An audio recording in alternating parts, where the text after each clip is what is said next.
Imaginez une école où professeurs et élèves sont égaux, sans aucun rapport d'autorité. Imaginez une école où le chemin parcouru compte plus que l'objectif à atteindre. Imaginez une école où la seule véritable règle, c'est l'envie d'échanger des savoirs et d'apprendre des uns des autres. Depuis 2008, cette école existe. Le Quai des Belges vous y emmène. Bienvenue à l'Immerlé, la seule école de Belgique en pédagogie nomade.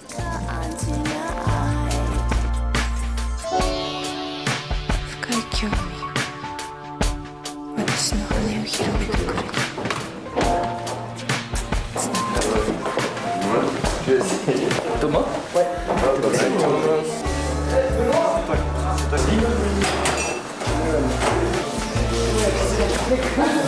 On est rentré dans des idées d'anamorphose, de tout ce qui arrive maintenant, quoi. Donc une fois de plus, c'était encore une histoire de peur de jugement divin, qui faisait même qu'on allait colorier et peindre d'une certaine façon. Au niveau historique, vous reliez le classicisme à Louis XIV, et sa devise Louis XIV, c'était un roi, une loi, une foi. Un roi, moi, une loi, ma loi, une foi, catholique, la mienne. Et donc les protestants, les igouilles. Et donc une dernière des caractéristiques, c'est le classicisme, c'est plutôt quand tu vois une œuvre ou n'importe quoi, claire, donc c'est la clarté, donc la lumière divine, c'est des choses hyper fort éclairées, axées, on te montre limite où tu dois regarder. C'est comme sur une scène, voilà, le spot il est là, il est pas... Alors David, Morgane, merci de nous accueillir chez vous, dans votre école. Est-ce que vous pouvez nous expliquer tout d'abord en quoi est-ce que cette école est différente des autres, toi Morgane? Il y a un peu tout qui est différent. Enfin, déjà, la première chose, c'est qu'on est sur un pied d'égalité avec les professeurs, donc c'est pas nos supérieurs, c'est pas nos ennemis non plus. Et donc on a autant à dire qu'eux dans l'école et on a autant d'importance, on a autant de pouvoir, on peut dire. On fait la cuisine avec eux, on fait le ménage avec eux, on gère le secrétariat aussi. À part le fait que vous participez à la cuisine, à la gestion quotidienne, les cours, c'est la même chose? C'est ça que je vous explique, c'est que donc, le matin, on fait des ateliers sur des sujets, et donc ça peut être de l'art, ça peut être, je sais pas, des maths ou n'importe quoi, il y a plein de thèmes. En ce moment, on travaille sur Montaigne, par exemple, et donc on voit toute une partie du cours de français en beaucoup plus approfondi. On peut proposer nous-mêmes des ateliers, donc si on a envie de plus approfondir la matière qu'on voit en classe, ou même de voir quelque chose de tout à fait différent qui nous intéresse, on peut, c'est à ça que ça sert aussi. Ce qu'il y a de différent, c'est aussi le cadre le cadre, parce que au début ici, il n'y avait pas de toit, pas de pièces, tout était construit de nos propres mains. Mais pourquoi tu as quitté ton école? Avant, tu étais où? Avant, j'étais à René-Cartigny, et je l'ai quitté parce que j'y allais plus trop souvent. Et ici, ça se passe bien? Ça se passe comment? Ici, ça se passe bien. Il paraît qu'il n'y a pas beaucoup de discipline, c'est vrai ça? Je sais pas, discipline, c'est un peu un mot dérangeant, on va dire. C'est pas... on pourrait dire qu'il y a de la discipline quelque part parce qu'on est des fois livré à nous-mêmes. Quand on est en autonomie, tout ça, ça demande une discipline de soi, quoi. Ouais, c'est plus de l'autodiscipline que de la discipline qu'on va rencontrer ici, quoi. Finalement, tu viens plus souvent ici que dans ton école précédente. Tu arrives à être présent au cours. Oui, c'est ça qui fait que j'aime bien, que je reste ici, que je m'implique et que j'ai envie de faire vivre cette école. Et pourquoi? Qu'est-ce qui t'a donné? Qu'est-ce qui a fait ce déclic? Justement, c'est cette liberté, cette autodiscipline? Moi, je sais pas, en construisant l'école ici, j'ai pris confiance en moi. Alors je me suis dit, mais j'aime bien en fait les cours, j'aime bien les maths, j'aime bien le français. Et que c'est pas que chiant et frustrant. Et après, je fais pas juste pour des points, je fais ça pour moi, pour apprendre, pas pour avoir une certaine cote et avoir une estime dans un groupe, quoi. Je fais ça pour moi. On t'a responsabilisé quelque part. Voilà. Mais c'est plus dur quelque part, non, David? On s'ennuie plus, quoi. Ouais. Dans les écoles avant, on s'ennuie parce que c'est tout le temps. Enfin, ici, si on a envie d'aller vite, on peut aller vite. Puis ceux qui ont envie de prendre leur temps, ils prennent plus leur temps, quoi. Donc il n'y a pas de gens qui sont délaissés. Par exemple, quelqu'un il est lent dans une certaine matière, il va prendre son temps. Quelqu'un qui a envie d'avancer hyper vite en maths, il va faire des trucs sur le côté, il va aller hyper vite en maths et il va tracer de son côté, quoi. C'est grâce aux profs aussi qui sont différents, non? Ils proposent des choses différentes aussi. C'est pas seulement un prof qui se tient face à une classe et qui dit sa matière, qui écrit des choses au tableau, qui veut qu'on prenne note et puis qui nous juge entre guillemets par rapport à ça. On peut participer, on fait partie de la classe. Parfois, c'est des élèves, je sais pas, comme on a vu tantôt à l'atelier, qui présentent leur travail et leurs recherches et qui donnent cours parce que le prof peut apprendre aussi. Et puis, Et en plus, vous savez cuisiner. Si je vois ce qui se passe derrière nous, on va aller voir tout de suite ce qui se mijote en cuisine.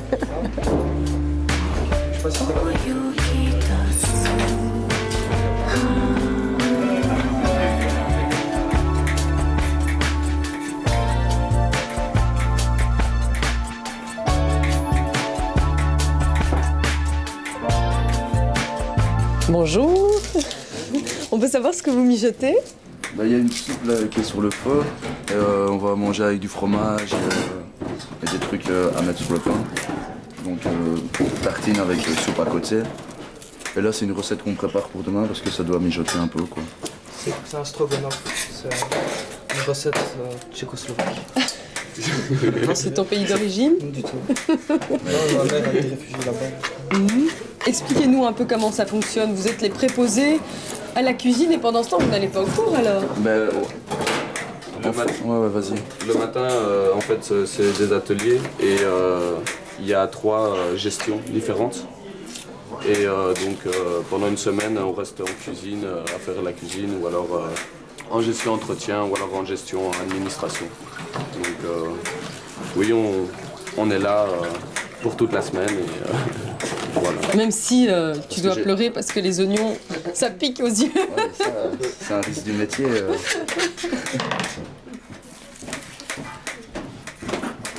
Qu'est-ce que vous avez trouvé ici que vous n'aviez pas trouvé ailleurs?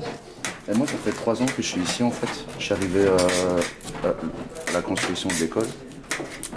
Donc j'étais déjà passé dans le premier machin là.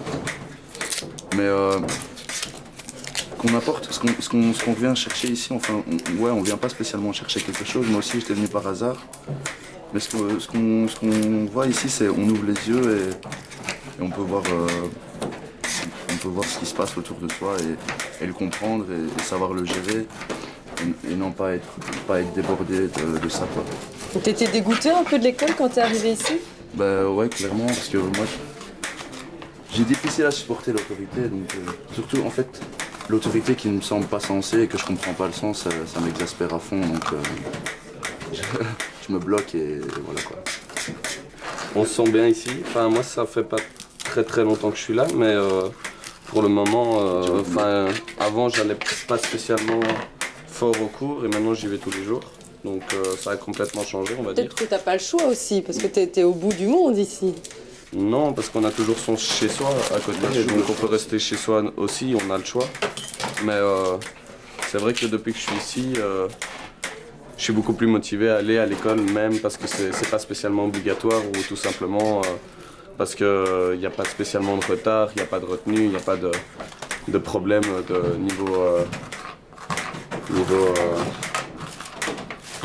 Enfin, il n'y a pas de problème du tout en fait, tout simplement. Bon, on va vous laisser cuisiner, vous retrouvez tout à l'heure, à table.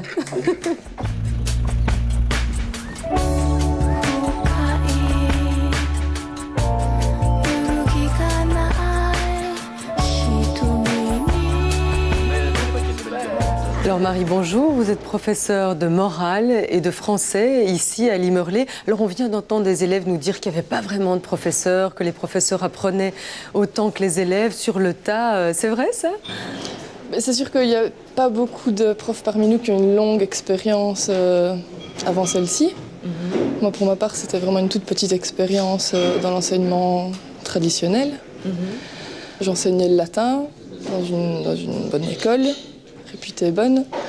Les relations que j'avais avec les élèves et les profs ne me satisfaisaient pas. C'était avec les élèves, soit dos à un tableau face à une classe, soit dos à la classe face à un tableau, et il n'y avait pas beaucoup d'alternatives.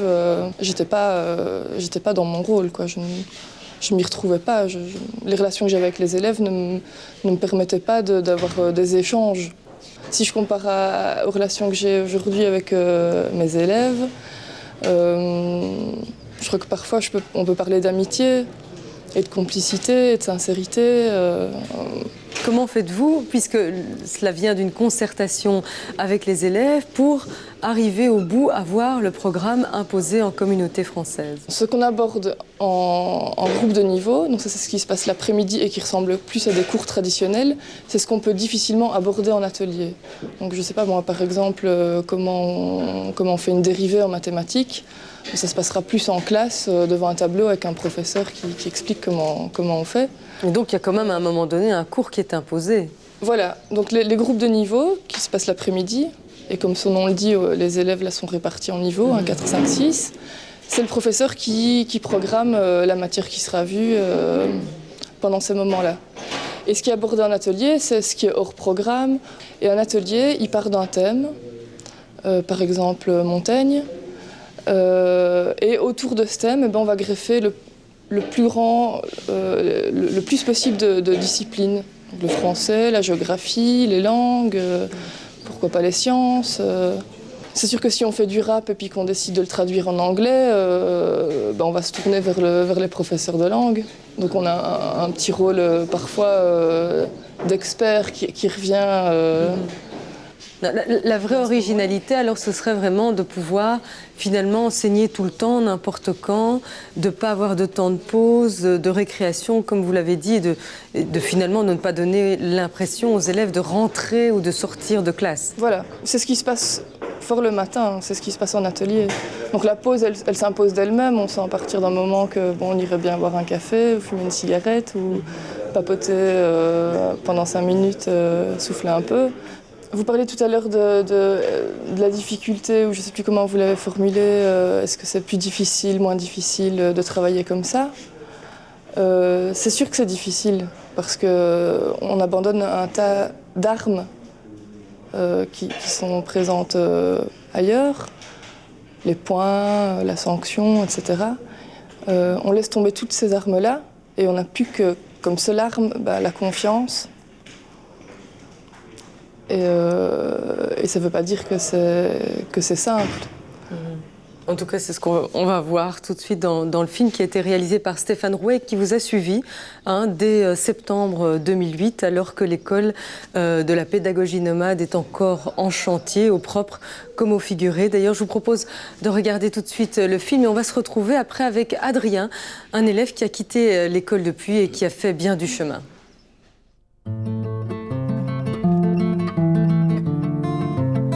En 2005, un collectif d'enseignants, d'éducateurs et de chercheurs en philosophie demande au pouvoir public wallon le droit d'ouvrir une école différente.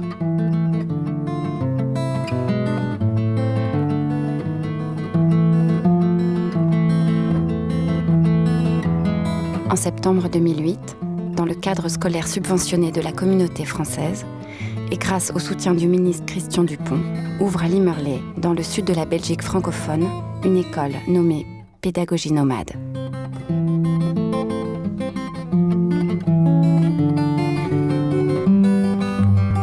Trois classes, correspondant aux 3 dernières années du secondaire, accueillent une 60aine d'élèves âgés de 15 à 24 ans. Une dizaine d'enseignants les encadrent. Certains sont à peine plus âgés que leurs élèves.